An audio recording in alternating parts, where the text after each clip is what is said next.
চীন সফর নিয়ে অনেকের ভিতরে আমরা নানান চিন্তা দেখছি এবং একটু আগে অ্যাম্বাসেডর মুন্সি ফয়েজও বলছিলেন তার ব্যাস্টমেট সরকারের পররাষ্ট্রমন্ত্রী যিনি আগের সরকারের জাতীয় নিরাপত্তা উপদেষ্টা ছিলেন তাকে মনে করে তিনি অনেক বেশি প্রো আমেরিকান বা মার্কিন যুক্তরাষ্ট্রের সঙ্গে তার খুব ঘনিষ্ঠ যোগাযোগ মানে ওনার সম্পর্কে প্রচলিত ধারণা হচ্ছে এটা।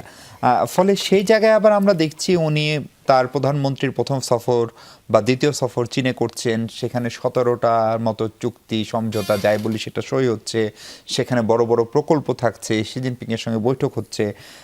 ফলে মানে এই সরকার কি একটা ব্যালান্সড ডিপ্লোমেসির যে জায়গা, মানে এক ঝুড়িতে সব ডিম না রাখা, সেই পথে হাঁটছে কিনা?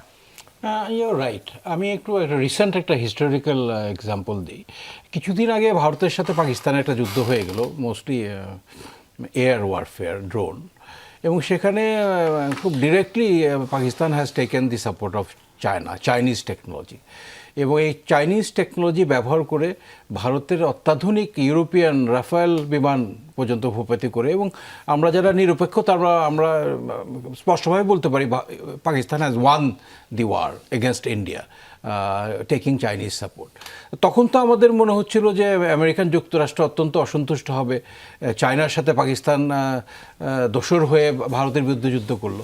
But now Pakistan is the best friend of USA.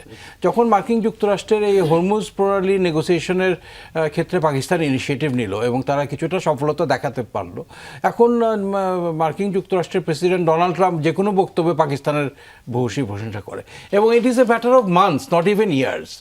So এখানে ঝুঁকে যাওয়ার ব্যাপারটা ইজ নট দ্যাট সিগনিফিকেন্ট, এবং আমাদের বর্তমান বিএনপি সরকারের মানে বাংলাদেশ ফার্স্ট এই নীতি অনুযায়ী আই এম শিওর পররাষ্ট্র মন্ত্রী উনি কোন পক্ষে কোন দিকে এটা আমি জানিও না, আমি মন্তব্য করতে চাই না, but definitely what ever is better for Bangladesh he will recommend to the prime minister. একটা জিনিস আমি না বললেই নয়, তিস্তা নিয়ে আলোচনা যেটা হচ্ছিল, পৃথিবীতে 250টা ট্রান্সবর্ডার নদীর মধ্যে 57টাই ভারত থেকে বাংলাদেশে আসে, 250টার মধ্যে 57টাই ভারত থেকে বাংলাদেশে আসে।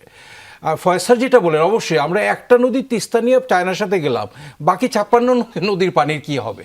সুতরাং এখানে ভারতকে অনবোর্ড রেখেই কিন্তু আমরা we can take advantage of the technology and know how that China has to help us to do that, but we have to keep India on board.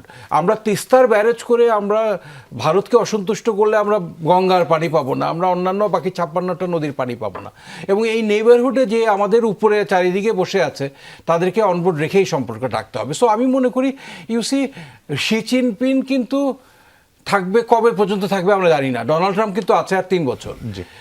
That is they have a more stable policy China, এবং throughout our independence they have been supporting us. So এখানে China যাওয়াটা গুরুত্বপূর্ণ ছিল। I think it was the best choice, এবং পরবর্তীতে আমরা মার্কিন যুক্তরাষ্ট্রে যাব, ভারতে যাব, nothing wrong in that.